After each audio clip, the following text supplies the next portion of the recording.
look what y'all are all in store for. You young assistant coaches. This guy that can't figure out technology. Thank you, Dr. Cordell, Mr. Owens. Thank y'all so much for your faith in me through this process. I am absolutely thrilled today.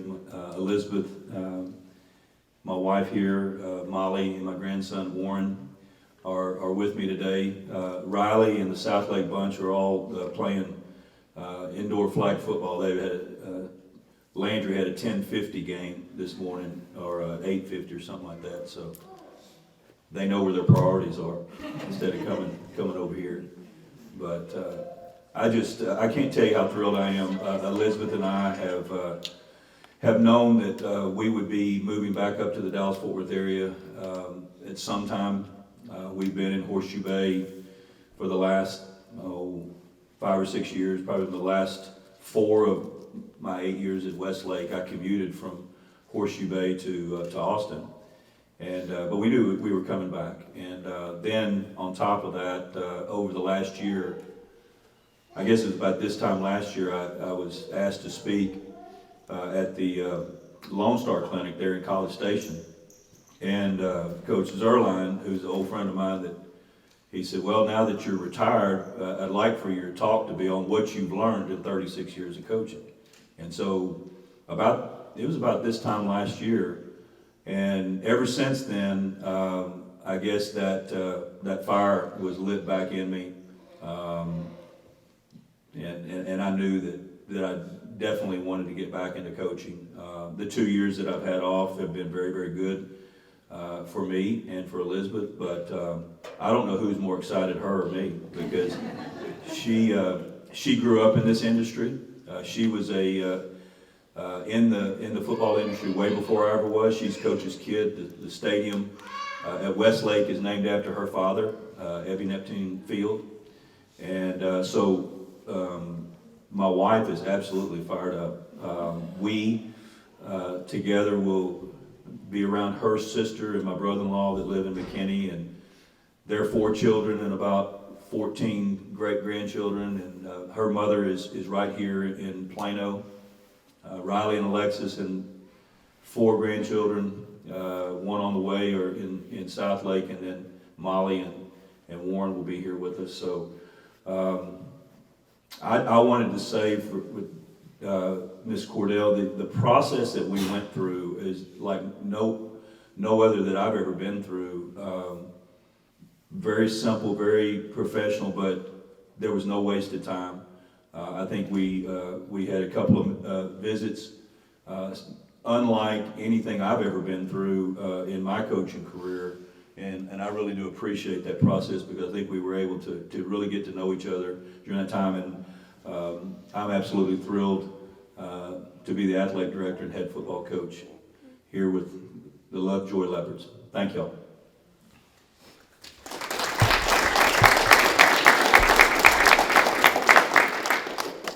Thank you, Coach Dodge, for those kind words. And I, like Coach Dodge, don't run technology and public speak for a living, but I'm grateful to be here this morning sharing this news with you all, with the community. And on behalf of the Board of Trustees, we're grateful for this opportunity and for each of you being here to support us today. I want to just talk about a few things. One is, as Coach Dodge alluded to, the hiring process and Ms. Cordell. And I've said this many times, and I'll continue to say, it's not often in the education business we're able to combine business acumen with educational leadership and with someone who can establish and build a culture. And when we had the opportunity to bring Katie into the family, we were able to capture that. And I have been excited about the path that we've taken thus far to grow our culture for our students, for our administration, for our staff, and for our community. And today is a day when we get to add another great leader to our team to take that another step forward with that. And so it's an opportunity in many ways for our staff, for our students, for our community to experience a man who's driven by values and standards that are fundamental to his approach to his life and his family. Just got to meet Elizabeth and Molly and Warren, and look forward to meeting the rest of the family. Family is an important piece of Coach Dodge's life. In the few times I've gotten to speak to him, well, maybe twice at this point, we haven't not talked about family one of those times yet. And that's important to me as part of this community and as your board president and as someone who loves family. I love all your families, and I'm here serving your families. The same as Coach Dodge and Katie are here serving your families, the same as each one of those trustees are. And that leads me to another component of Coach Dodge that I enjoyed talking about, is his leadership style. Coach Dodge is a servant leader. And it's fundamental, as old as time itself. Genuine leaders serve. That's what we do here on this board, whether you know or see it or not. And that's what I challenge our community to do, is serve each other. We have a role to play here. We're not able to establish and maintain excellence unless there's a deliberate focus on doing such. And that requires a community that's knitted together by the fundamentals of why we're here and what we're doing to raise exceptional, amazing kids who will leave here and lead knowing that they've had the opportunity to reach their ceiling. And when you talk to someone like Coach Dodge and his family, you immediately are able to understand that's a major fundamental component of why he exists. When Coach Dodge retired, he spent time traveling around watching the folks that he had brought up in athletics and education continue either in their role in high school or at the next level. That's how he spent his retirement. That's what he loves. His son has chosen to take the same path his father took. And that is a function of values and a purpose beyond self. And so to be able to bring that to Lovejoy and add to the tradition that we've had with our amazing coaches, with our amazing students, we are going to continue to build on what we've done thus far and take another step forward with that. One standard for all athletes in our program. That's something that I have passion about, that I want to see improve and grow. And I received a sense of understanding that when we talked about our process that Ms. Cordell went through, and she talked about the profile for what we wanted out of a coach, Coach Dodge checked every piece of that profile. And one of those was that standard. And it's not often that you go through a list that's quite as long, and then when you start talking about these standards, you say, oh wow, that takes that to another level. Oh wow, that adds another piece to that we weren't even thinking about. And so when you have those kinds of conversations, you realize 7 state championships is not an accident. It's a function of being and creating an environment where kids find value and worth and belief, where they grow as human beings. The success is a function of the culture. And I'm overjoyed today. I love athletics. I love all extracurriculars, first and foremost. Today we're talking about the AD and the head football coach. And athletics brings a component of development to a child's life that creates values and understanding of work ethic, integrity, and character that play out not only around other kids and in a setting of team atmosphere, but in life. And so I'm excited about the opportunity that kids have. It's a great day in Lovejoy, and welcome family to our family. We have a great village here in Lovejoy, and you are now part of that family, so we welcome you. Yeah, thank you. Thank you.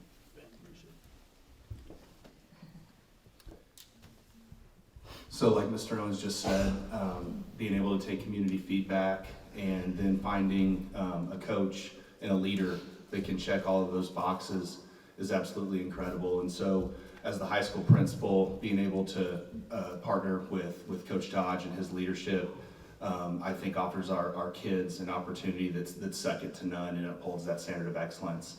When you start thinking about an AD and a head football coach, they have an immense impact on our entire community.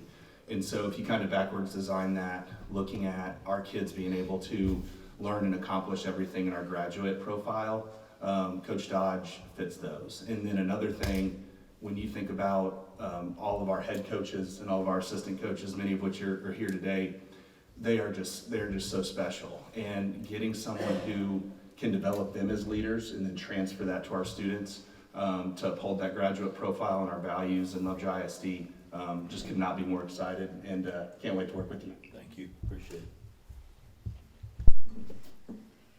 Coach Dodge is clearly a pro at this, and he is willing to take questions at this point. Yes, sir.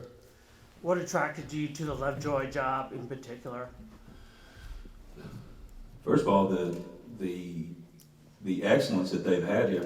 I've been able to follow Lovejoy from, I think, 2006, when it was the first, maybe the first time that they played varsity athletics during that time. I think I was told that the first graduating class was 2010, so that was right kind of in the middle of my time when I was in Southlake, and saw that happen. Coach Puckett is an old friend of mine. I've known him for a long time. Look forward to getting reacquainted back with him, but just so impressed with how it all started. And you can kind of look back through the production of this program.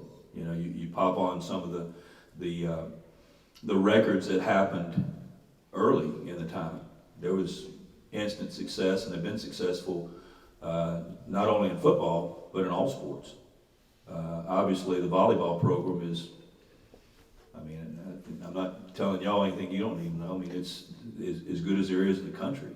You know, in all of the sports are at a high level. So that is very inviting to a guy like me. I call it what it is. I like a one high school, one alignment kind of place.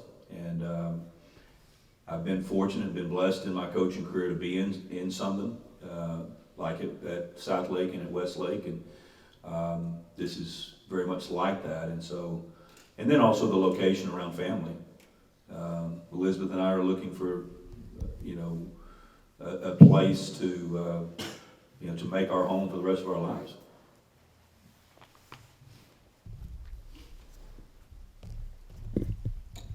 When you took over at Southlake and at Westlake, those were quasi-rebuilding times. Excuse me.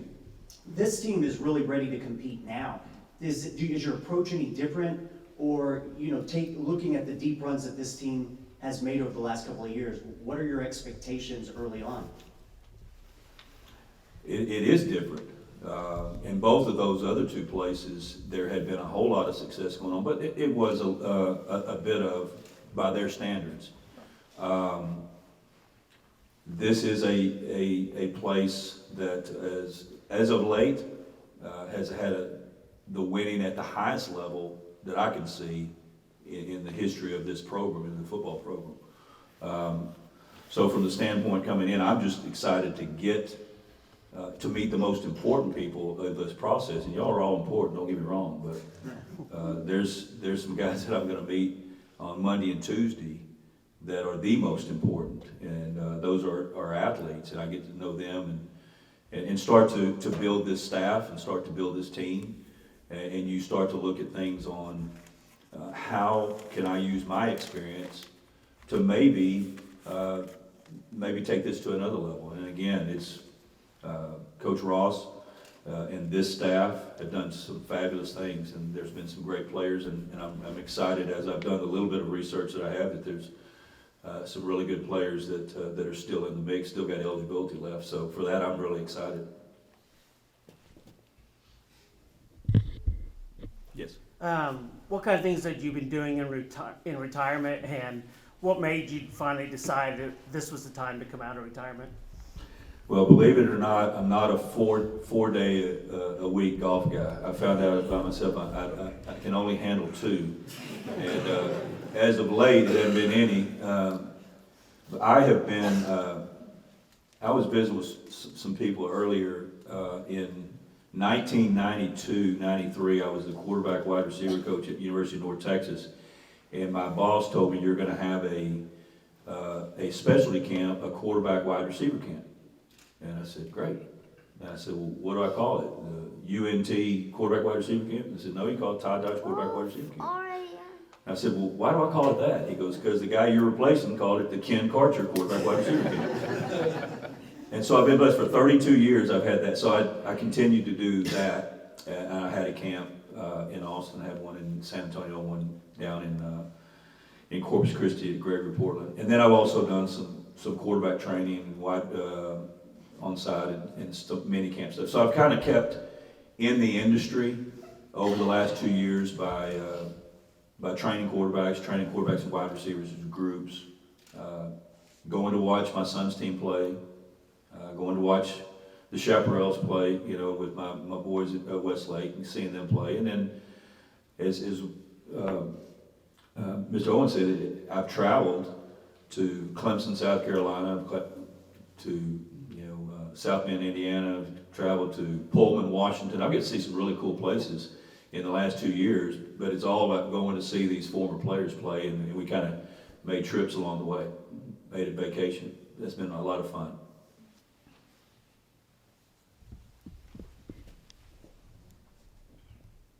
How long can you see yourself doing this? I know that's really a hard question to answer probably, but you're coming off retirement. How long would you like to go as a coach? Well, that's always, for a guy like me, that's kind of the proverbial elephant in the room question, and I knew it would come. And my answer is I would love to think it would come for a full alignment, meaning we call them a full rack of student athletes, 7th grade all the way through 12th grade. See one complete cycle through. And so, in a perfect world, that's what I would like to see. And you never know what happens after that. And speaking of alignment, with realignment coming up this week, what do you see in this realignment coming up this week for Lovejoy?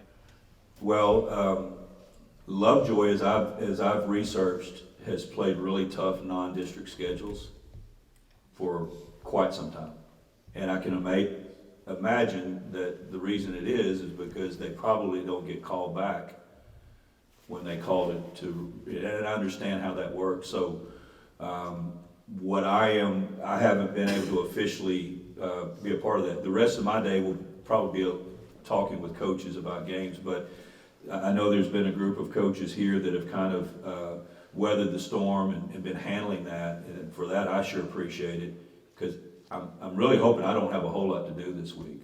It looks like it's going to be done, but I can tell you it's a really good, it'll be a really good tough schedule. The other thing with the UIL, I'm like anybody else. I look at at Dave Campbell's or wherever, somebody who's prognosticating it, wherever that word is, and I'll look at that. I mean, it could be who y'all played last year. It could be some Frisco schools. We'll find out here on Thursday. But I really wanted to get when Ms. Cordell and her team and I were visiting. They asked, "Well, when do you want to start?" I said, "I want to start on Monday. After I think y'all hire me on Saturday, I'd like to start on Monday." And I'm just ready to get going. Would you like to schedule South Lake Carroll in non-district? No.